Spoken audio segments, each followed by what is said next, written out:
dhisik kok dadak ditegasi wong bojomu ya apik-apik wae kok. Kowe lunga nyinden bojomu nang omah momong anak.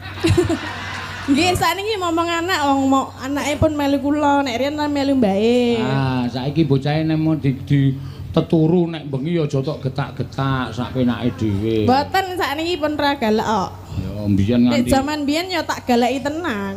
Lah iya. Zamane dolan karo jenengan kuwi.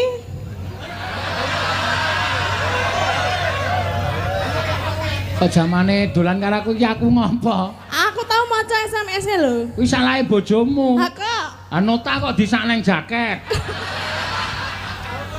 kaya ora diomong. Ayo gobloke bojomu. Nota iki dibuang kok disak ning jaket bareng boncengke kowe tanganmu mlebu jaket konangan. Ini apa, Pak? Ngono. Apa ta iki ngono? Terus lha kuwi ming nota biasa kok ana jenenge Nita. Anu.